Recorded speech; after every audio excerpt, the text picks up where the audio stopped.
बिस्मिल्लाहिर्रहमानिर्रहीम। अस्सलाम वालेकुम।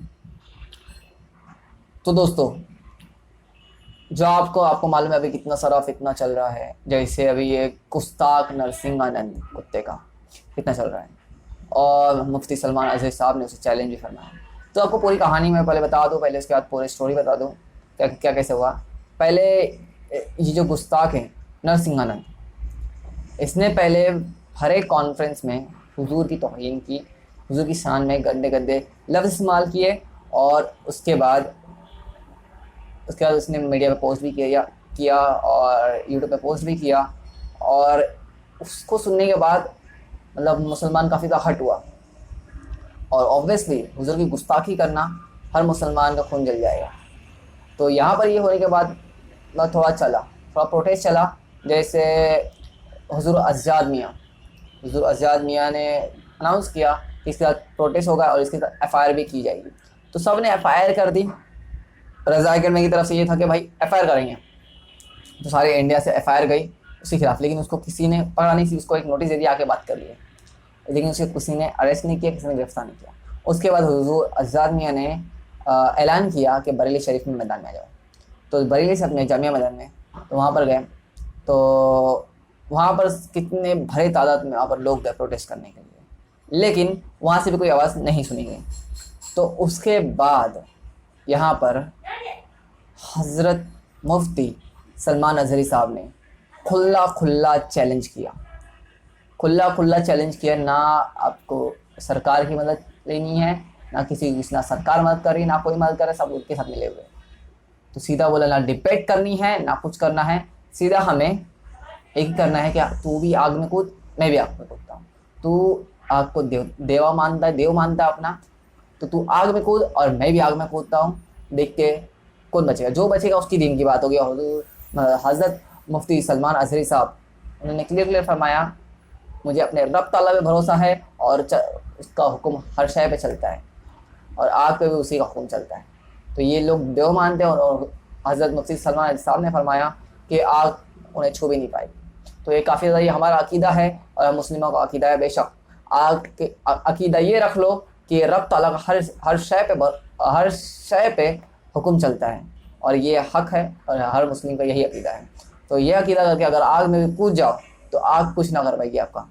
तो इंशाल्लाह तो यहाँ से ये चैलेंज हुआ। और उसके बाद 2 कुत्ते निकल के आए, छोटे कुत्ते, अच्छा छोटे ये नरसिंहानंद के छोटे कुत्ते निकल आए। तो उन्होंने बोला हम चैलेंज एक्सेप्ट करेंगे, ऐसा करेंगे वैसा करेंगे। तो एक था जिसने बोला उसको डिबेट करनी थी, मतलब अपना हमारे एक बंदे से डिबेट करना पड़ेगा, फिर उसके बाद करेंगे। तो मुफ्ती साहब ने उसका डिबेट भी एक्सेप्ट किया, बोले फिर उसके बाद ये होगा। तो उसके बाद एक और कुत्ता निकल आया, एक कोई तो चैनल है उसमें कर रहा है, पीछे बैकग्राउंड में म्यूज़िक लगा दिया अपनी आवाज़ बड़ी करके, और मतलब आवाज़ मोटी दिखाने के लिए। लेकिन वो शेर की दहाड़ उसकी आवाज़ का भी मुकाबला नहीं कर सकता कोई। वो शेर ने जो दहाड़ा है उसकी आवाज़ का भी मुकाबला करने में इनमें दम नहीं है, ठीक है, उसकी दहाड़ के सामने। और बाद में किसी पंडित, मरा हुआ पंडित, इतना सही सा था पंडित, और आवाज़ भी नहीं निकल रही थी। मैं बेइज्जती नहीं कर रहा हूँ, जो हुजूर के शान के खिलाफ है उसको ही बोलूँगा मैं, ऐसा सबको नहीं कह रहा हूँ। तो उसने भी वही किया, हाँ मैं एक्सेप्ट कर रहा हूँ, ये कर रहा हूँ, और उसने एक शेर का बैकग्राउंड लगा दिया। तो ये बोलना नहीं चाहिए, मतलब हंसी आ गई मेरे को, तो मतलब आवाज़ का मुकाबला नहीं कर सकते हो तो तुम क्या सामने आओगे, और सामने आओगे तो भागना नहीं। तो उसके बाद मुफ्ती साहब ने कहा कि ठीक है, आपका जो डिबेट का चैलेंज है वो एक्सेप्ट होगा, लेकिन तुम्हारा बाप आके बोलेगा, बाप को भी आके बोलना पड़ेगा, तो बाप होना चाहिए यहाँ पर। तो यहाँ पर फिर ये यति नरसिंहानंद हरामखोर, बोलूँगा मैं, गाली दूंगा नहीं, कोई नहीं। तो उसने कल जाके एक पोस्ट किया, उसने पोस्ट किया कि मैं चैलेंज एक्सेप्ट कर रहा हूँ, ऐसा उसने बोला। अग्नि देवता है उसका, तो वो उसको कुछ नहीं कर रहा। चलो देखते हैं कौन किसको करता है। हमको हमारे रब पे भरोसा, मेरे रब का हुक्म चलता है आग पे, उसके अलावा कोई रब नहीं है। तुम्हारा जो अग्नि देवता, तुम्हारे जितने भी देवता, देखो हमको उससे फ़र्क नहीं पड़ता। तुमने गुस्ताखी किया तो इसका सज़ा मिलेगी इंशाल्लाह। और जो तूने गुस्ताखी किया है और जो तू अभी एक्सेप्ट किया है चैलेंज, भागना नहीं। तूने आग में कूदने का चैलेंज एक्सेप्ट किया है और तू खाली हाथ आएगा बोला है, तो इंशाल्लाह देखेंगे कैसा आएगा तू। और कल ही उसने एक्सेप्ट किया, उसने मुफ्ती साहब से डेट मांगी। अब डेट मांगी तो मुफ्ती साहब ने, अब कल तरावी का वक्त था, कल रमज़ान शुरू, मतलब कल पहली तरावी थी, तो सबको सॉरी पहला रोज़ा मुबारक हो, ये बोल गया था, पहला रोज़ा मुबारक हो सबको, रमज़ान मुबारक हो।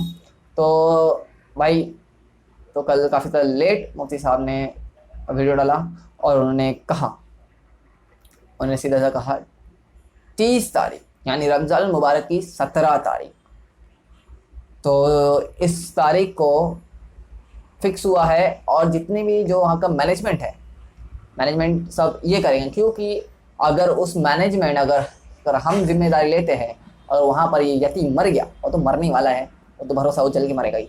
अगर मर गया, अगर मतलब हाँ वो वहाँ पर जल के मर जाएगा, तो उसकी जिम्मेदारी हमारे पे आएगी, ये नहीं चाहिए। तो वो सब मैनेजमेंट वही करेंगे, आग भी वो जलाएंगे, तो वो जलाएंगे ये चीज़, तो उसकी जिम्मेदारी अपनी नहीं है।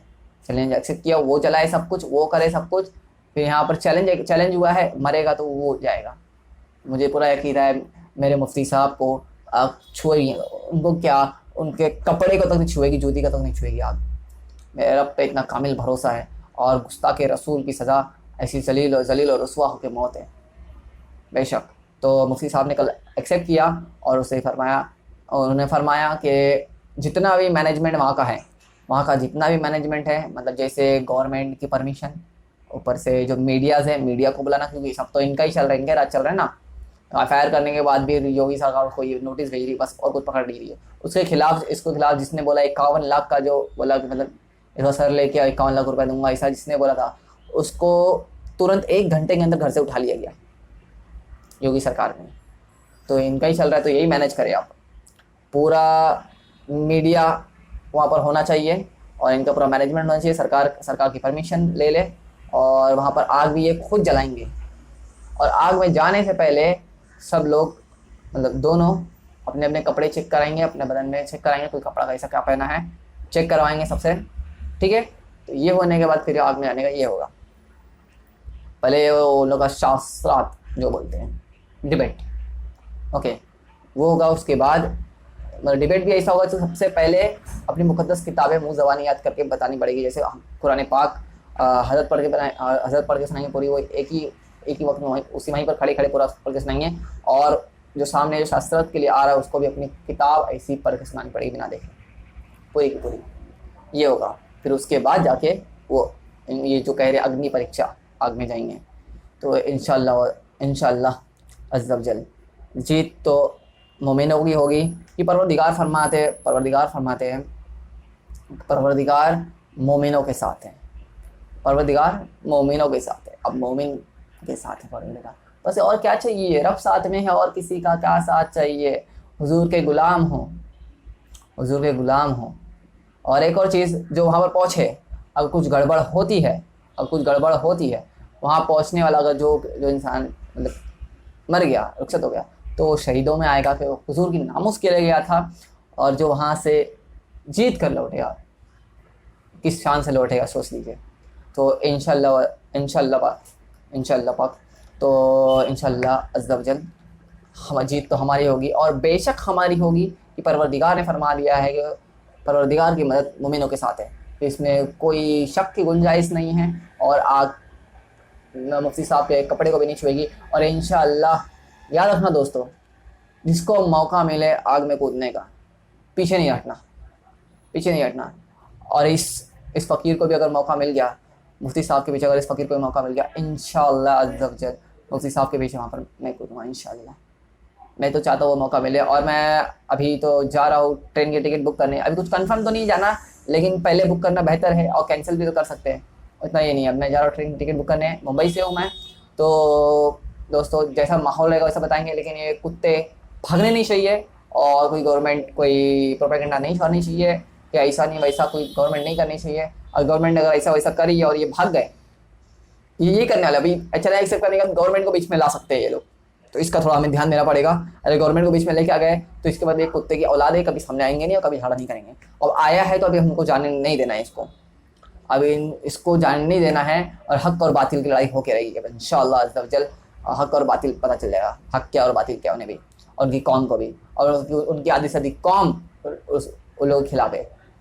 तो इससे समझ में आ रहा है परवरदिगार इसको किस तरह जलील और रुस्वा करेंगे और किस तरह इसको मौत देंगे। उनके हबीब को बुरा भला कहा है, उनके हबीब की शान में गुस्ताखी की है, तो इसे बहुत बड़ी सज़ा मिलेगी इंशाअल्लाह अज़्ज़ा वजल। और ये आग में जल के तो मरेगा, अगर आएगा तो आग में जल के मरेगा, और उसकी ज़िम्मेदारी भी उसकी रहेगी इंशाअल्लाह। दुआ फरमाएं, हज़रत के लिए दुआ फरमाएं और दुआ फरमाएं। और सबको पता है इस्लाम ही गालिब आने वाला सब पे, परवरदिगार ने यह वादा फरमाया है मोमिनों से कि इस्लाम ही गालिब आएगा, तो बेशक इस्लाम गालिब आएगा। और हिंदुस्तान में सब अब जागे हो, अब सोना नहीं।